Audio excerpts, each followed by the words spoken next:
Hi, Jason Gregory, and welcome to you. We're very, very, very excited to have you here. And before we get started, I'd like you to explain, just for everyone, where did your inspiration come from? It's a pleasure to be on too, Kathy. Thank you. Yeah. Where I drew my inspiration from, it's difficult to explain. It was all a process of my own journey of trying to unravel my own existence, I suppose. Most of my work is focused on individual, so that stemmed from my own journey. So what we are doing basically here, well, what I believe we are doing, is we are unraveling our own puzzle, our own history about ourselves. And there is that hidden history within us that throughout the ages we've tried to explain that. We see it being trying to explain in mythology, etc. But basically I drew inspiration, I suppose, from trying to understand that place. And I was actually travelling at the time, so I was travelling in Asia a lot, and I was spending a lot of my time in India, Nepal, Thailand, and the Middle East. And those sort of places really changed my perception of reality a lot, because being born in the West and growing up in a pretty comfortable environment, I was never really a rich kid, but I grew up in a very comfortable environment. Australia is much the same as America, much the same as Canada or the UK. But when you get dropped into somewhere like Calcutta in India, it's like having a software program deleted. And I think that's what Terence McKenna actually mentioned once. He said it's like you delete your software program. It's good to change your sort of your cultural environment, because it helps your own evolution. So when I went into that certain place, it really brought my ego forward. And through it bringing my ego forward, I knew what was always standing in my way and what needed to be destroyed. So not destroyed, but what needed to be recognized.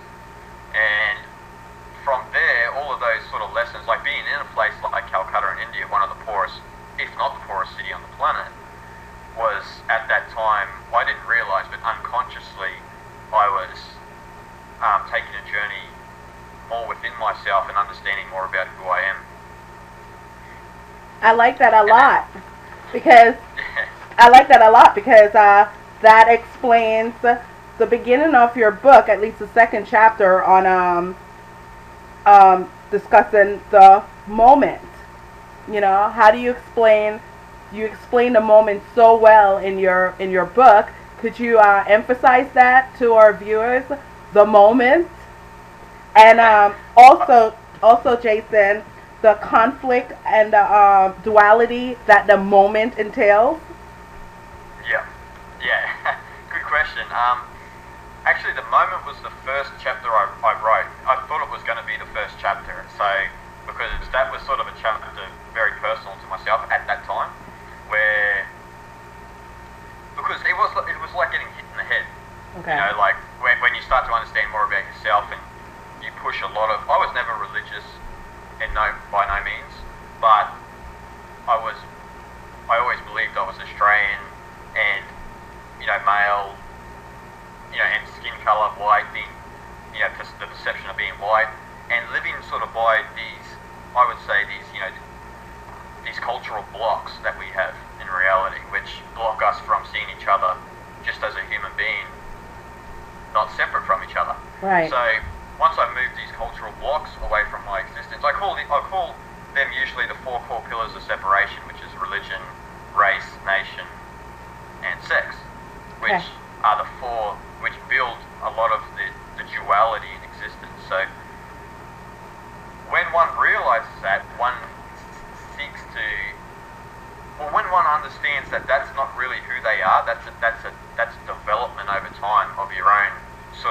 personal conditioning. Right. And seek to push that to the side. And actually, that's what develops and enhances the ego the most, is those four core pillars of separation, because from that place we kill each other daily. We have wars. We can't even get along with each other. The average neighbour that we have, because we have these blocks up. But when you start to understand that, yeah, a conflict does begin to ensue within yourself, because you are facing yourself for the first time. You are facing that illusion of who you really aren't, but that is so heavily conditioned, and the mind is a powerful tool, and it is only a tool. It is not really who we are. It's a tool to experience this world and express our creativity and our divinity, but it's not really essentially our true nature, our true self. So that's when the conflict ensues, and it's an interesting battle. Yes, it is.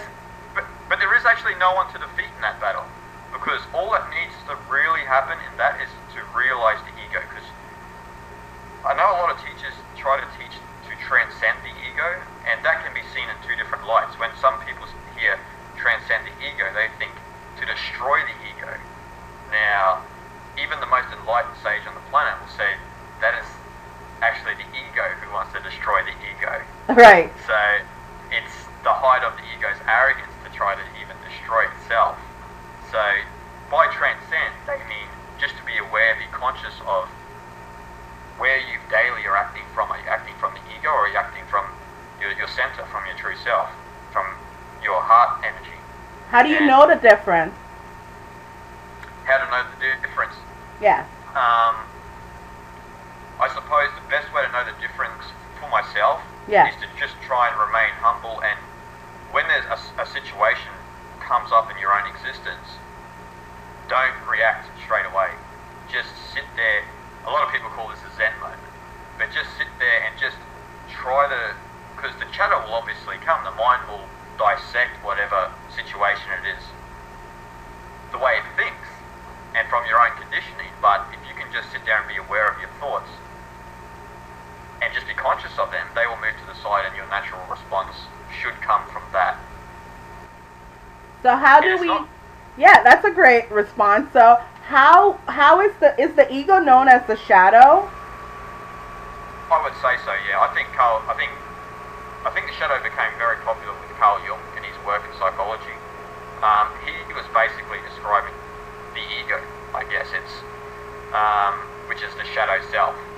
So shadow self meaning that there is a true self, and then there is a shadow. There is that is the veil over us.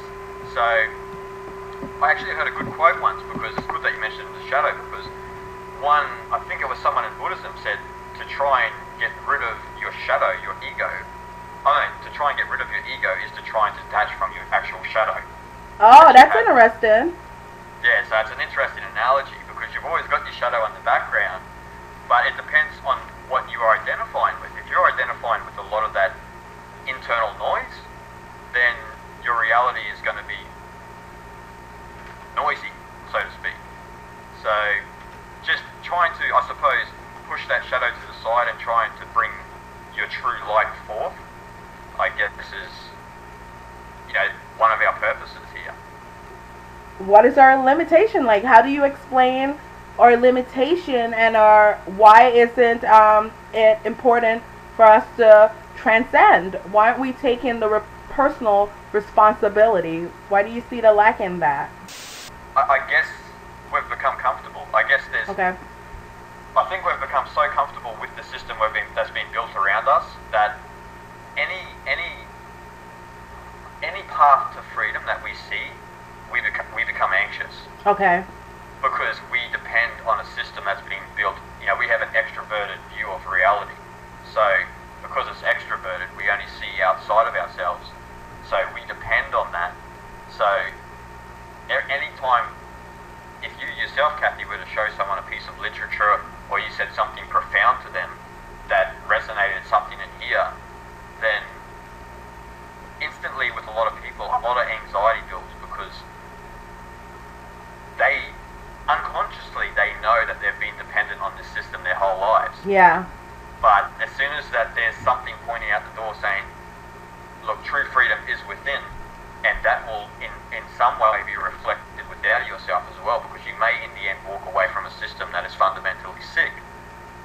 But how much do you depend on that? So that I is guess true. I guess I can only language it the best way I can through my own experience, because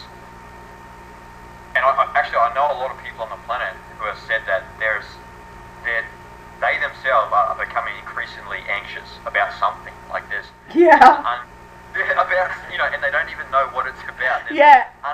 There's an unconscious anxiety there that's building, it's rising. It's a new energy level that's rising, and I think because we're going to go through a massive period of change, and I don't know how soon that's going to be, but it's going to be. I think it's going to be pretty close to where we are now.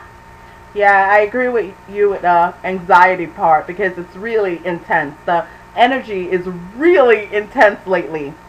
But what I wanted to say really is the escapisms and the victim consciousness. Like, even though we know we have controllers, aren't they also a reflection of our own self? Yeah. Yeah. Yeah. They are. They actually are. Everything is a reflection of ourselves. Everything.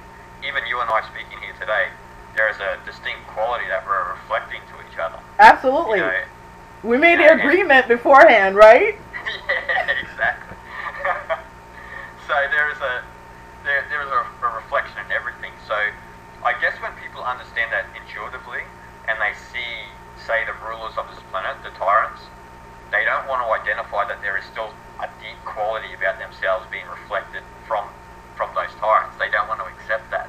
Why? Is it because it's so painful? Because it's so painful, yeah. Okay. Because they've been... I guess they just don't want to see that within themselves where I suppose they're not self-governing. They aren't controllers of their own physical destiny at this present moment. When people see that, they get very uncomfortable that they do not have control of their like their food sources or their energy sources or just even the banking structure, etc. Like, because we've depended on, especially the banking structure and the corporate structure, so much that if that was to be removed tomorrow, there'd be social unrest within 1 hour, I guess, where there'd be violence on the streets. And again, it's because the lack of understanding of consciousness. We're not understanding that consciousness is literally, even when you look out of your eyes, you are seeing a screen of consciousness, a screen of your own consciousness. So you're almost looking within yourself when you are looking out. You're almost, actually a Zen master once said that. I think it was Alan Watts said to the Zen master, I want to see within my mind. And the Zen master said, open your eyes. I like that. So we are basically seeing a screen of consciousness at the moment, and when we see that reflection, that sometimes hurts.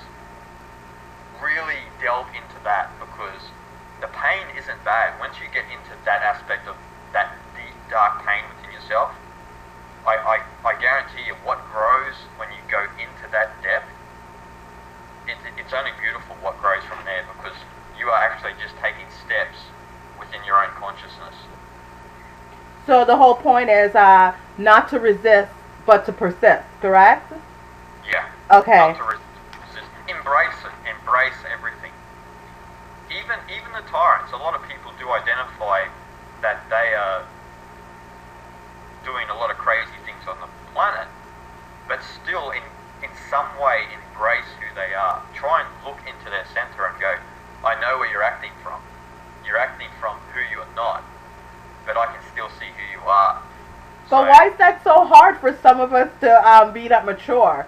Because, we all have our bad days. We know that, especially when we've gone through the transitions ourselves and we've done the work, like, we know that person's not being themselves, but how come we still judge? It's a difficult one, isn't it? The mind always is consistently analysing what is happening externally. It's consistently analysing, and even if you were to sit with the sage, and they would even admit judgments arise. There is something there. If someone was doing something idiotic in front of them, a judgment would arise, but they're pretty in tune with consciousness that they don't react, but they still will tell you in that situation that energy rose up where I could have went outside of myself and hurled abuse at them or internalized it. And I think it's just the identification with that judgment and trying to turn it back within yourself and internalize it.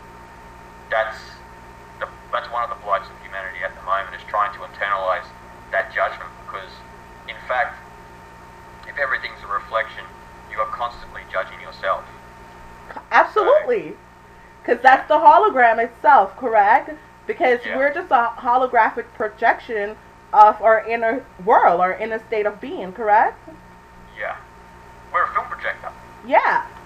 We are a film projector. Actually, the subconscious works like that. The subconscious downloads programs and releases them. And so, in reality, whatever you experience, it's something that's been deep within your subconscious. So, look, everyone does come across situations. Even the most enlightened master will come across situations that they will try to avoid. Only because there is that, I suppose that's maybe the way the mind is supposed to be used. It's supposed to be used more as a guiding tool instead of something to attack people with. Right. Yeah. But yeah, it is funny. It is funny. But what was the other part of that question then? Why do we judge? Even though we're mature enough to know, like someone like you or myself who spent so many years on working with ourselves, and we have the compassion and we can identify in ourselves in that other person who at a moment who has forgotten who they are, but sometimes we are so lacking the patience and yet we still judge. It's a very fine line. It is a very fine line, and it's the beauty of it. I guess it's the whole dance, because if someone had really had, say, a busy day at work, and they had a really busy day, say in New York City, and then they got on the subway in the afternoon and they're really down, this and that, and then there was an experience outside of themselves through another individual who was being crazy and annoying them, they instantly are tired, they are really in a state of, I guess, unrest, where they would react. Now, if you went up to them and said, don't judge, it's ridiculous. You know what I mean? You cannot tell someone in that situation, don't judge. Let them have their experience, let them go through that judging moment. I guess the way that this world is built at the moment, we've built it around judgment. Okay. So I don't honestly believe that we should be working the way we work on this planet. I don't believe that slavery is natural. I don't think we should be slaving for material stuff that we literally don't need. So, but when we get into that mindset, where we are slaving, where we are part of the enslavement for material goods, then they're unconscious actions. So if you're going to continue to do that, you are in a certain energetic field where judgment would arise, because if anything steps in the way of you getting a Mercedes-Benz or something like that, then people kill each other for certain things like that. So killing's a pretty harsh judgment, you could say. Yeah, it really is. And I wanted to ask you also, what does awareness mean to you? I think the way of the weirdo, I language awareness, I guess awareness and presence as some of the foundational constructs of consciousness, because you are aware of your reality and you're aware of your own presence. So actually, when I was writing, especially when I was writing the bulk of Way of the Weirdo, I was in northern Thailand, which is a very Buddhist area and very into consciousness, and just discovering through being around those people that the understanding of the awareness is so strong, especially in Buddhism. It's just trying to understand awareness, what it is.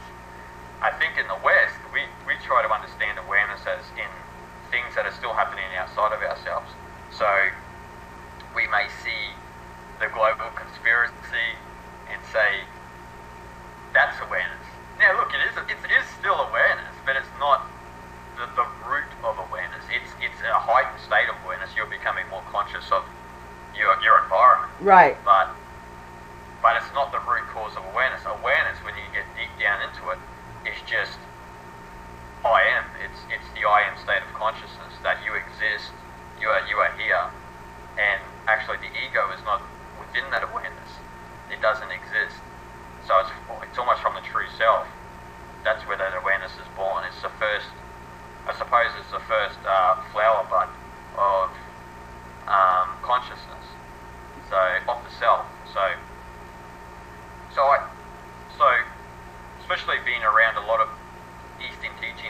a long time now. It's trying to understand that awareness and that presence constantly. What's going on with that awareness? And are you seeing through correct eyes, or are you seeing through, the eyes of illusion? So absolutely. How does awareness, or being aware, I should say, how does that benefit your life? Because, I want people to know there is a benefit to being aware. And a very positive one. Yeah, of course. But when you step into that awareness, like everything, I know it sounds corny, but everything is blissful. Yeah. From that state, because you see everything in its purest state. You are looking outside of yourself, and you know that there's no judgment from those eyes. You are looking at something, and it's just beautiful. Everything outside of yourself is beautiful.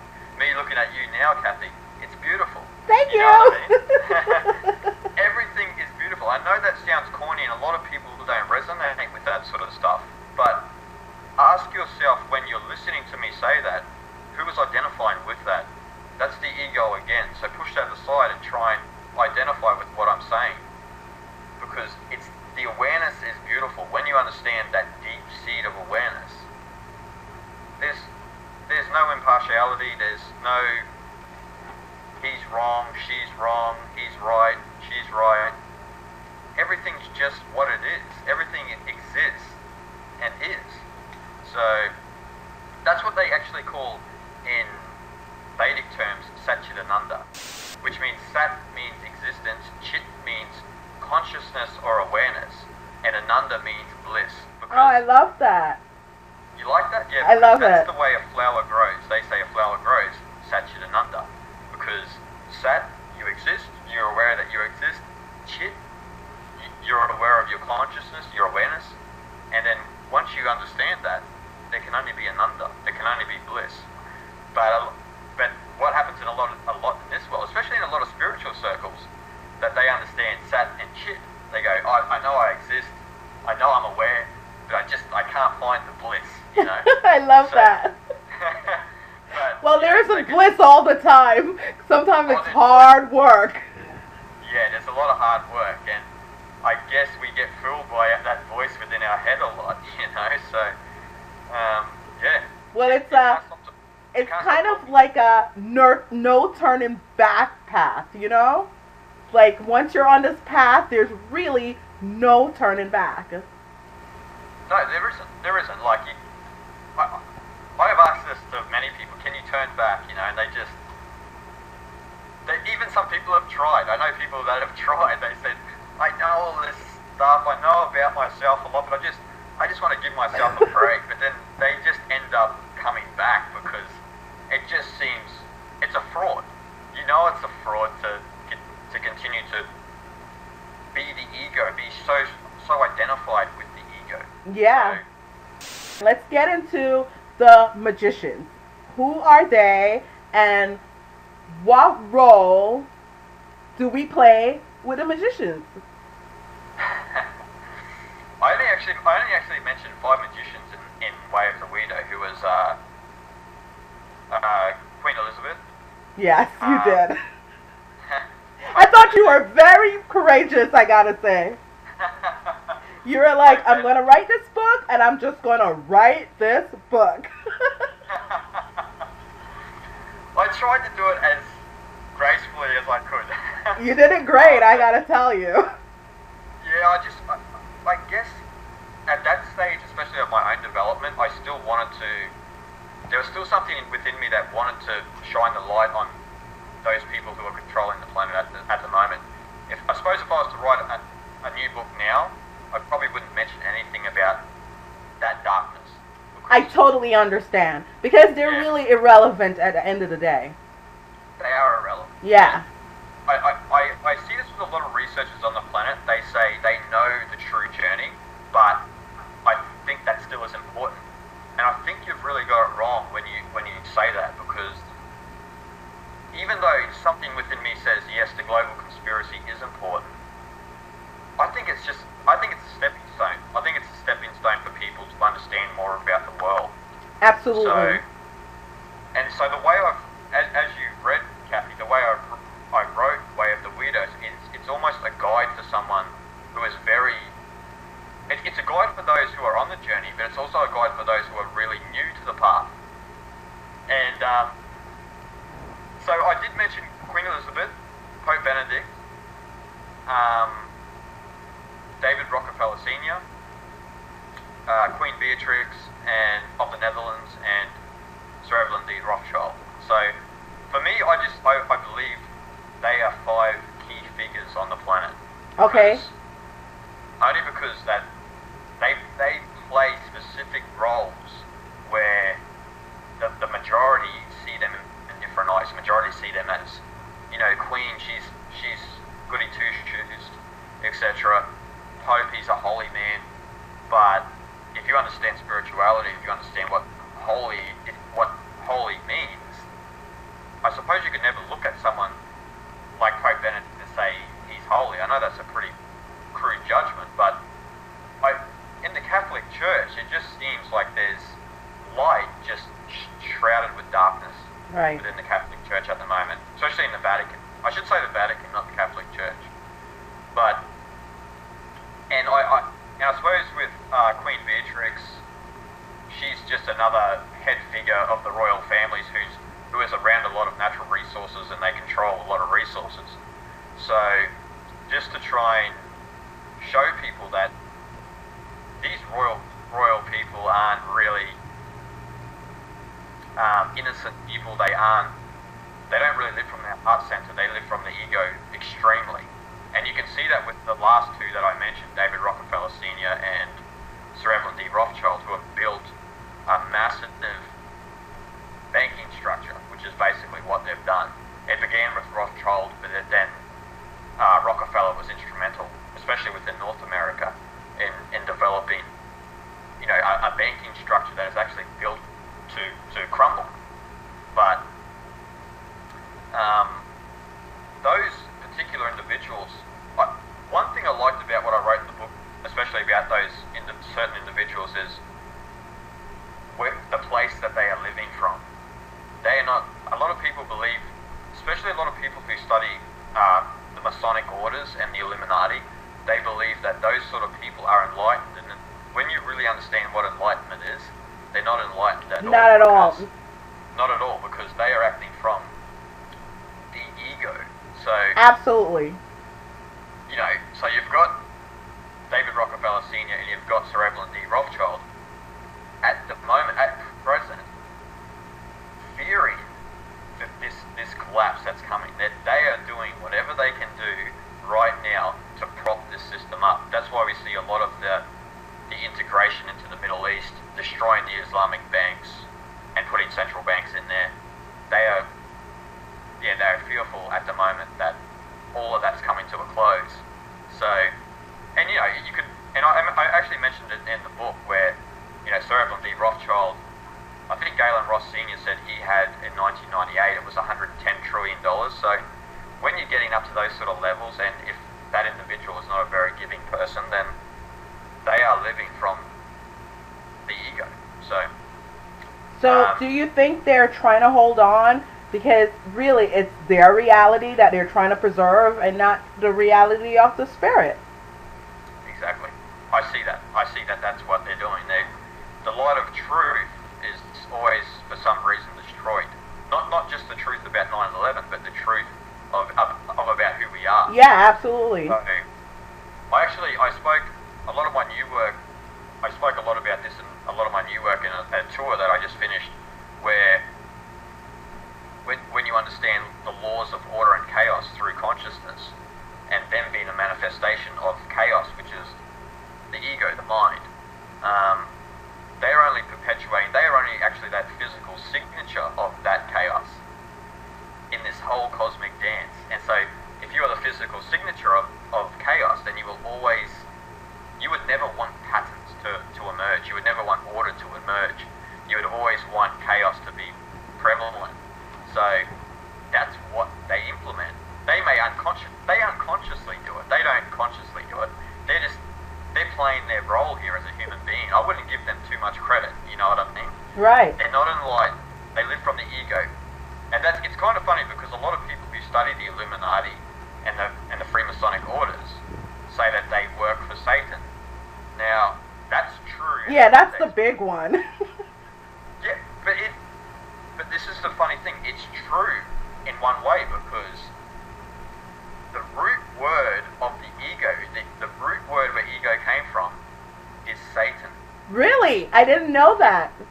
Yeah. Oh, that makes a lot of sense now. Because it is sense. Luciferian characteristics. You know, Yeah. it is a characteristic, but it's very much Luciferian characteristics. Yeah. It's actually, Satan is a Sanskrit word. So one of the oldest languages. And as you know, India, the Orient, is all about the internal journey, like Yes. the ancient teachings. Yes. So they speak a lot about Satan. So what happened? What happened when a lot of these books were discovered by people who weren't wise enough to interpret them? They harbored them and they kept that for themselves. So in a sense, they work for Satan, but Satan is the ego, is the false identity. A lot of people still are identifying with them, so I'd say try and turn that away. Try and identify with your neighbours. Try and identify with people who resonate on your same level, like you and I, Kathy. Let's try and resonate with each other. Absolutely. And let's concentrate on what we can do together. Let's concentrate on how we can inspire others with creativity through being a great individual that everyone is actually. Absolutely. But we believe we're not. So yeah, but why don't we believe, Jason? Why is it so hard for us to believe in who we are? It's our conditioning again. It just comes back to that. It comes back to the identification with who we're not. It comes back to it. It's I know it sounds like a cliche, but it always comes back in that sort of perspective to the ego, because the ego will always say, you're okay here, stay here, don't do nothing, never try anything. You've got a good job, you know, you're doing well. Don't try and be creative. Don't try and do anything like that. What do we see in the world? Like, you would know, Kathy, living in New York, like you could walk the streets of Times Square, and it's basically just a manifestation of the ego. It's Absolutely. It destroys creativity. It destroys divinity, because we are giving our power away to material objects. Because we think that if we work so much, we can just gain all this stuff, put it on ourselves, and we will be accepted. And it's like, you don't need to gain acceptance from others. You need to accept yourself. Right. But in somewhere that's hard as New York, social acceptance is way better than self-acceptance. Are you kidding me? I will get in the best parties. I'll know the right people, etc., etc., etc. Right? And we're trying to change that. Sydney's not much different. Really, it isn't? No, it's not much different. You could walk the main streets of George Street here, and I suppose it wouldn't be as many people as New York, but you can see it. You can still see it. So. But what I wanted to say also about an ego, couldn't it be interpreted as a virus? And the reason why it's so hard for us to see it as what it is, it's because it's so programmed in our world. It's such a hologram program, and I believe, honestly, it's being done purposely to maintain that level of vibration. And why is that, if you think so? I guess because the ones who are maintaining that level of vibration live from that place. Right. So, I guess if they're living from that place, they would think, well, I want everyone else to live from that place. I never want anyone to know what truth is. I never want Kathy to create a television program called You. You know, I never want any of this. I want her just to be, you know, the average Joe in the street doing a 9-to-5 job, propping my system up. How can we overcome maintaining and feeding the system? Find yourself. That's all you can do, because if you find yourself, then that doesn't mean that you'll just accept it. You will see it through different eyes. You might look at it and see it in a sense, say, as Lao Tzu from would look at it and see everything is unfolding. So just let it unfold, because it would just change eventually. I would say the best way to change the system is trying to find your center, and then when you do find your center yourself, something will come into your life that will give you an outlet to be creative, will give you an outlet to inspire others. This is why, especially in the Tao Te Ching, which I just mentioned from Lao Tzu, he mentioned empty your mind. So the Tao can make use of you, whatever the Tao is, that energy, God, whatever people want to call it. So empty your vessel, push the ego aside, and then let that come through you. And then the creativity will come, the inspiration. So just inspire others. That's what I've came to feel, is that's all I can do here. It's not trying to tell people what to do. Right. Just trying to inspire them through my own creativity, and trying to stay humble, stay in that sort of space, because when you understand what Lao Tzu is talking about with the Tao working through you, the natural virtue of that is humility. Absolutely. Yeah, it's humility. But it's not the humility that we perceive in the social perspective. It is a pure humility where forgiveness and compassion are natural states in this planet. They're natural virtues that we've lost. I love that a lot. So, Yeah. how polarized do you believe that our consciousness is right now, aka our crossroads? I think very polarized. I think where it's interesting, because when you look at the totality of it, when you look at I suppose the mass majority are unconscious. Like we could say they're the unconscious of the consciousness. We need both unconscious and conscious. So, but when we look at it and we see it, so many, like I heard the other day that the internet is only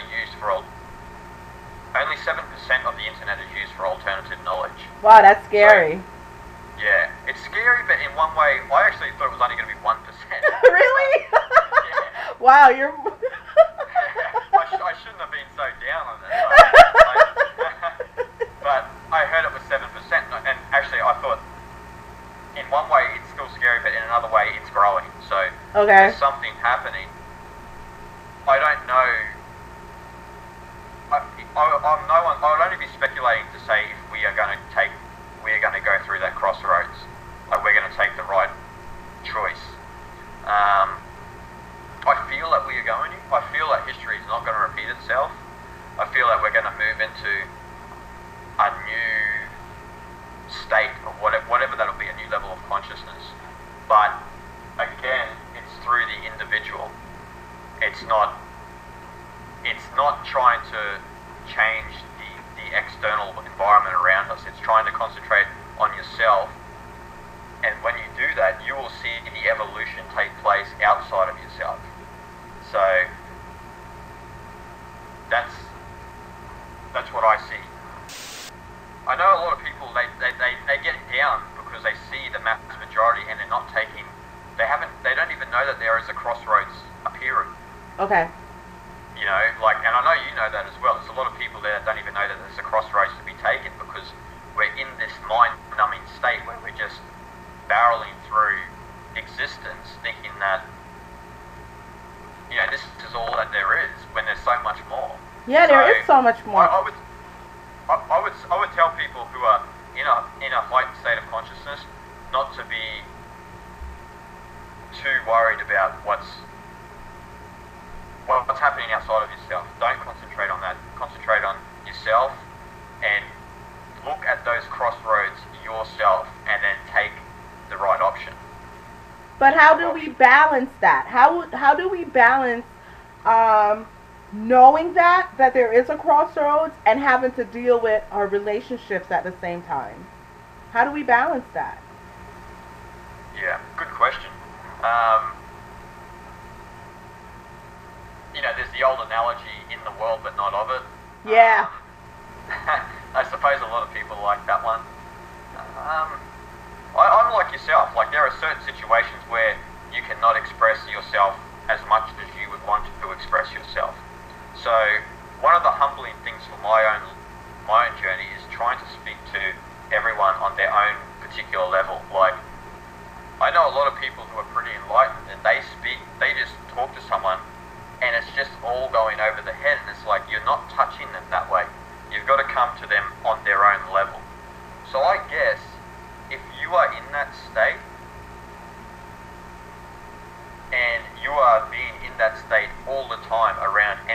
individual, but you don't, not intellectually having to express it, then I think that has an effect on everyone around you. And so that's where I see the balance. So it's really it's about having balls. It's about throwing caution to the wind and sticking your guns for what you believe in, and not willing to compromise. No, not willing to compromise. If you're in a situation where you're in a group of people who are talking, I suppose, frivolous nonsense, just be there. Don't participate in it. Don't be dragged into it. Just be there. And if they ask your opinion on something, you can just be honest and say, I've got no idea. But you can try and, in some way, from a humble state, guide it into a different direction and see if you can try and open something up in them.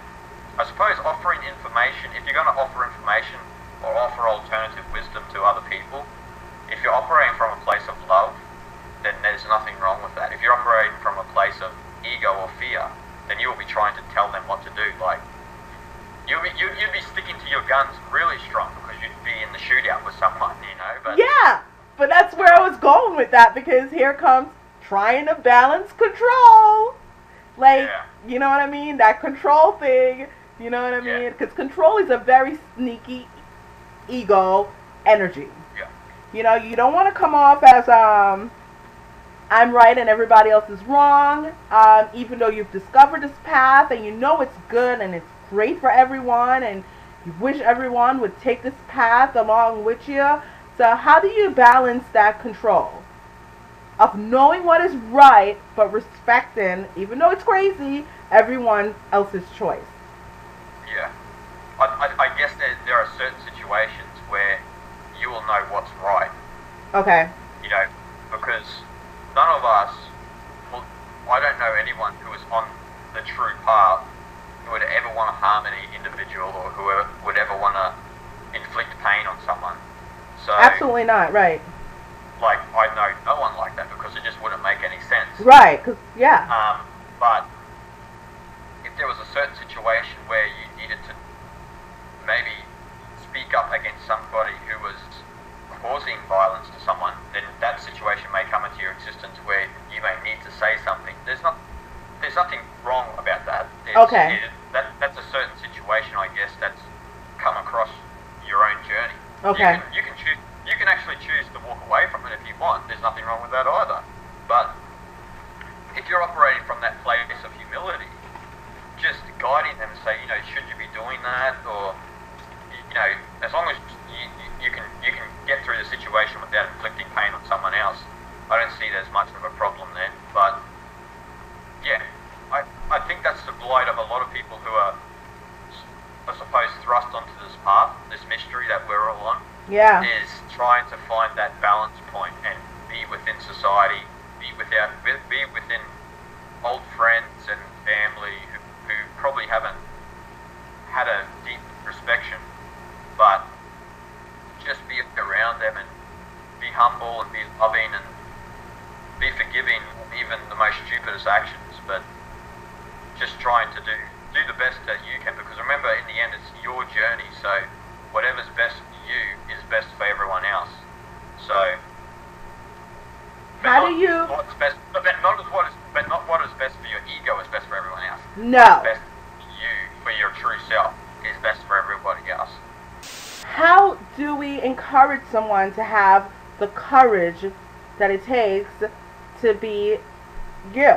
Because it does take courage, because it's not very popular on this planet, you know? No. Oh, it's laughed at, I guess. It's laughed at to try and be the best Kathy that you could be. Like, that's just ridiculous, because once again, other people are looking outside of themselves and seeing, they become fearful because they see Kathy becoming somebody. No, stay down here with us. It's right, the crabs in the barrel mentality. Yeah. It's the sheep pen, you know? Like, it's like, stay with us. It's cool here. Like, don't evolve into something, like, really cool and inspiring for others. That's not you. You know, I like that about people, where they have this idea that they think they know who you are. Right. It's crazy. That's not you. You shouldn't do that. And it's Yeah. But you know, I myself personally, I encourage everyone to do whatever they feel passionate about doing it. Okay. If it's you creating this beautiful show you have, or someone who thinks that they can't be a musician but have an affinity with music, yeah, go for it, man. Like there's no, like, that which is telling you not to do it is literally only that which is false within you. So just give that up and just push that to the side and just I think Arjuna Ardak once said, just leap before you look. I love that. Yeah, because it's very wise to leap before you look. Yeah. So how can meditation balance that insanity? Well, meditation is beautiful because it's exactly what the ego doesn't want to do.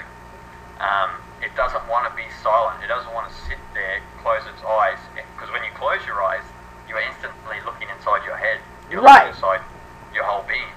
So, and most people who meditate will tell you that as soon as they sit down, that is when the ego becomes its strongest, because it just grabs you and all the noise starts coming very fast. Like, what are you doing? And then you just start talking to yourself, basically, within your head. So basically, if you can go through a process of meditation, not constant meditation, but bring it into your life at least 2 or 3 times a week, or even more every day if you want, you will see there's a natural process happen. You will see that somehow the ego becomes tame. You tame the lion within you. You tame that lion, and it becomes very quiet, and it becomes actually a friend in the end. It becomes a useful helper. Yeah, because in a way we are still individuals, and we need our ego to express our own divinity through that ego. So we don't need to destroy it, because trying to destroy it would be just the ego trying to achieve something. But meditation is just it's beautiful, because that's why when you see Zen masters, or when you see people in India who are yogis or sadhus in India, they're just so clear. Their consciousness is so clear. Their eyes are so big. They've totally tamed the ego, the line within them. So I think meditation is key for one of the keys for someone's evolution. We don't really need I know if I say this it may sound contradictory. We don't need meditation, but meditation is a beautiful tool to help you evolve. Honestly, if it wasn't for our ancestors and me just listening to them, I wouldn't be the person that I am today. So that's what I wanted to ask. Why don't we listen?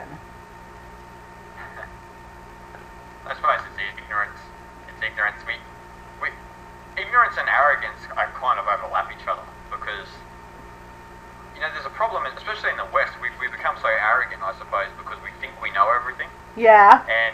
And literally the only time you ever learn is when you know that you don't know anything, and that's when everything opens up for yourself. So, and that's what that was part of my journey as well. I thought I had the game all figured out, and then I met particular individuals through my life, and then it was just like, well, actually, I don't know anything. So, I guess it's arrogance. I guess basically it's arrogance. It's inbuilt in this world where we have a deep arrogance, a deep ignorance to what truth is, and everything like that. So instead of I guess instead of honoring our ancestors and the truth that they left us, it's so much. To me, it's easier that way. Come on, they left it for you. Isn't it easier to listen, take it in, ponder it, and say, that person has a point? Okay, so that leads me to the quote on the ego that you made then, because I love this quote. It says, "The most strongly enforced of all known taboos is the taboo against knowing who or what you really are behind the mask of apparently your separate, independent, and isolated ego." Alan Watts. Yeah, I love that quote. I love this quote. Yeah. I love Alan Watts too. He was profound in my own waking up. Alan Watts, he was a beautiful man, a British philosopher. They say British philosopher. He was literally, I suppose, he called himself a spiritual entertainer. But it's interesting when you look at a human like his journey, where he went from a dean of Harvard to someone who was deeply entrenched into metaphysical thought. I suppose you could say, like the way of the Hindus, the way of the Buddhists. But that quote is, that's one of the best that I could have picked from him. Is that why you named your book Way of the Weirdo?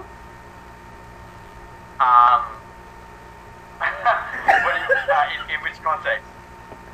Well, because of his quote. I mean, yeah. Is it because you have this recognition and this perception and this insight that you began to feel weird? Yeah, exactly. Okay. You got it in a nutshell. Yeah, it's there's a few reasons why I called it Way of the Weirdo, but that's one of them. Yeah. The ego's a beautiful chapter in that one, and it's I suppose it's kind of synchronistic that it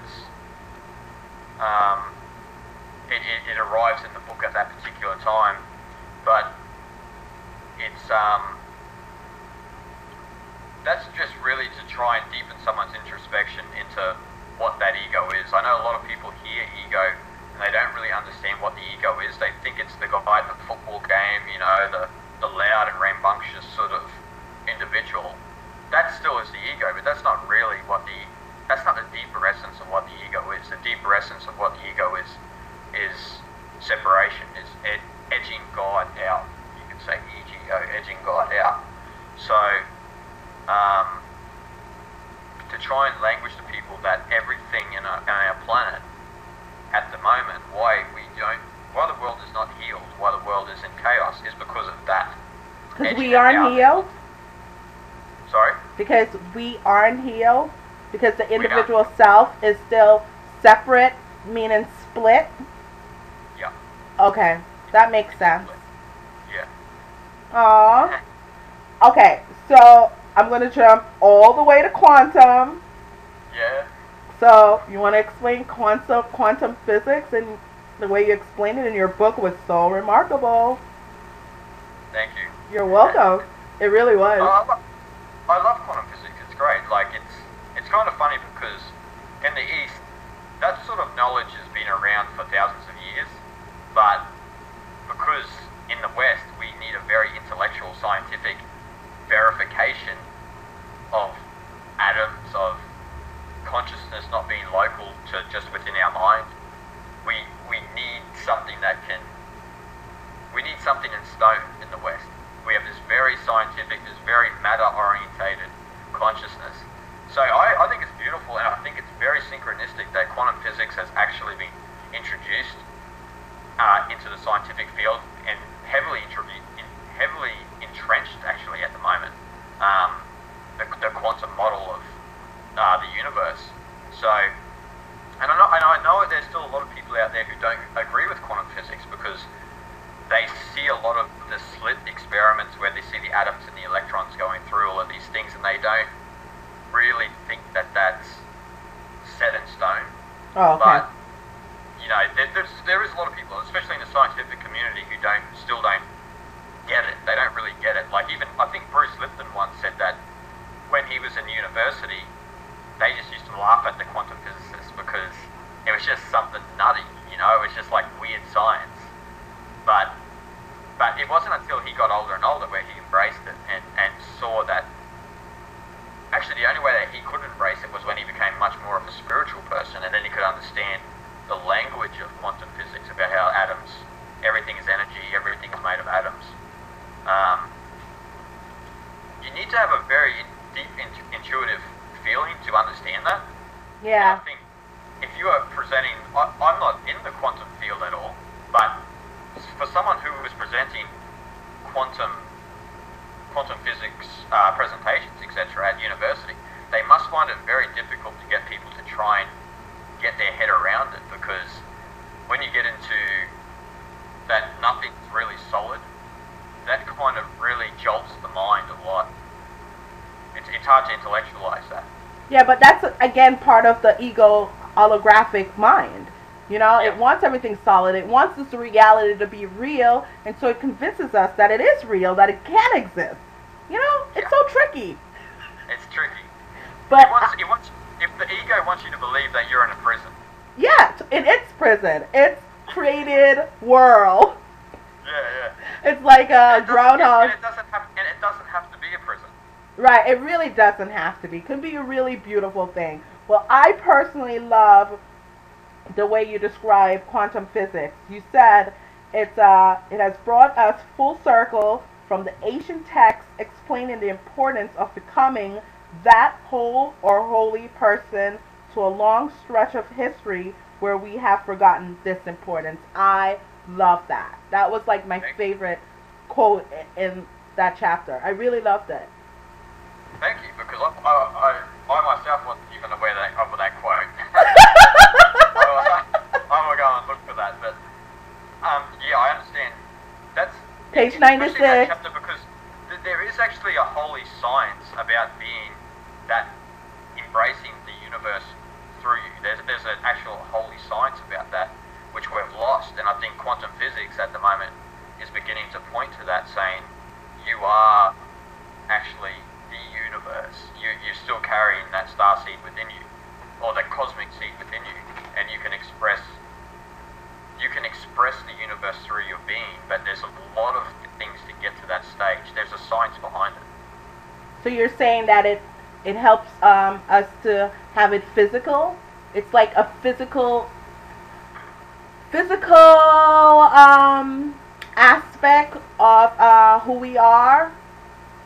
You know, it Yeah. makes it solid for us to grasp who we Yeah. are a little bit. Yeah. That's what I like about it too. We couldn't have quantum physics if we didn't live in the physical world. Right. We need all of these. We actually need these discoveries in our world to deeper our knowledge of ourselves. So it's a beautiful thing that quantum physics has entered the human consciousness at the moment. Do you think it's helping us? Sorry, Kat? Do you think it's helping us? Quantum physics? I think so, yeah. I think it's helping the West, because the West really need a lot of data. They need a lot of facts and figures to understand if something's true or false. Okay. Where in the East, everything is based on intuition. Everything is based on the feeling that you get from a certain state. It's not based on something in the laboratory. Right. So that's where that's where it's kind of dual in nature as well, because the West is very intellectual and the East is very spiritual. Even though the intellect is still there, it still has its spiritual roots. And that's why when you read a lot of ancient texts, they do mention the atom. They do mention that matter isn't solid. These are in books that are thousands of years old, but because there's no real hard data, the West never really embraced that. So it wasn't until Max Planck came along, Einstein came along, and people were starting to really get into metaphysical areas where they started to understand that, hey, maybe these yogis and these guys weren't just smoking dope all the time. They were actually onto something, So I think it's helping humanity. I think the holographic model as well. The holographic model is very creative, I guess, but it ties in with the quantum field. So I think they're all helping. It's all helping humanity, and I think we're just understanding more about ourselves. Right. For myself personally, these days, it's kind of trying to step back and not get engrossed into the detail of what's happening here. Right. But trying to step back and have a look at the total of what's happening on the macrocosmic level. Like I was thinking about actually this morning. Let's take, for instance, some of the Earth catastrophes recently. Those sort of things are just really, at that moment, people are fearful, but then they forget straight away in the West. Whereas a lot in the East, a lot of these things are like, they have a very significant importance. There's something behind those sort of things, and those sort of things stay throughout history.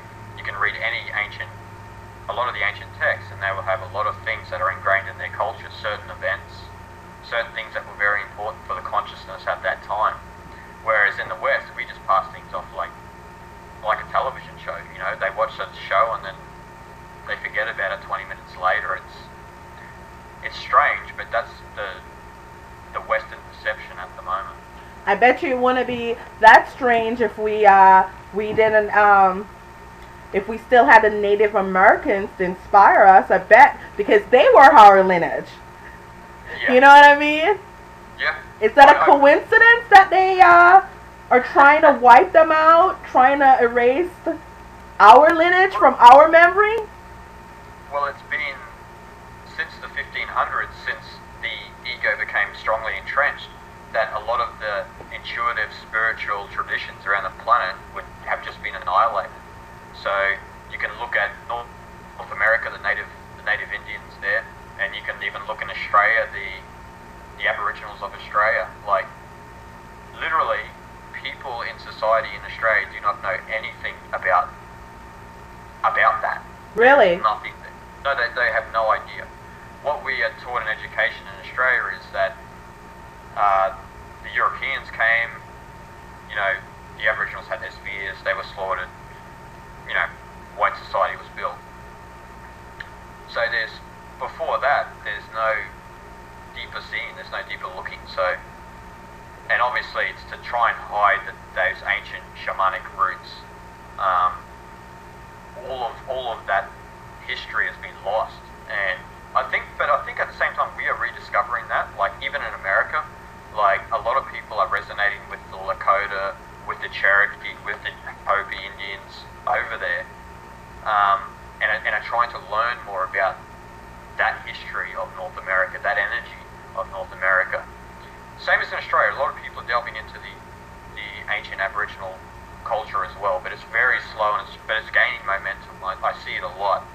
I guess for one reason, I suppose, religion was built on shamanism, so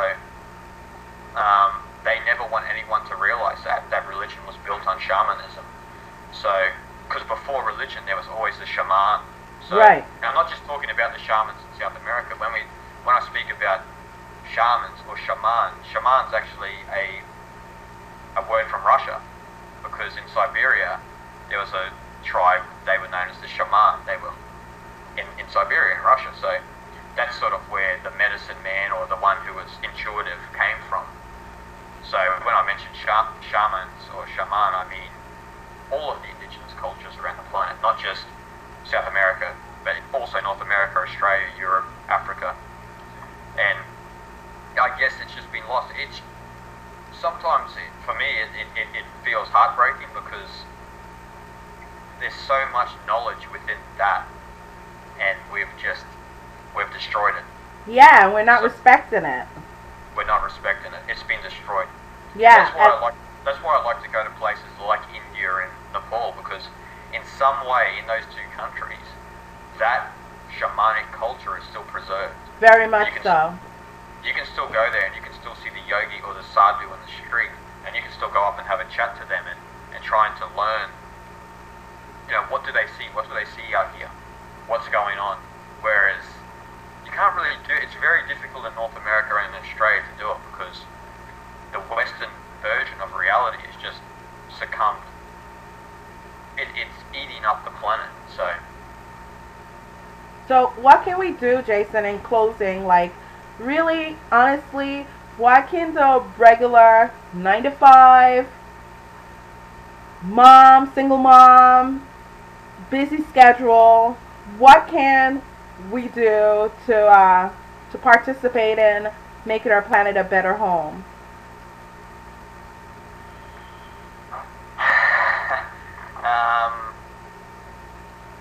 Once again, finding your center, but also living from that place, understanding that center is in each and every one of us.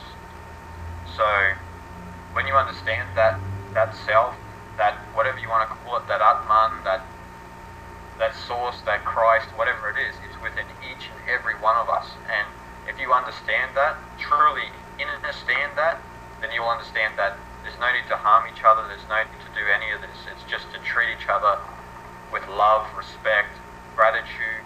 Be grateful that there's people in your life.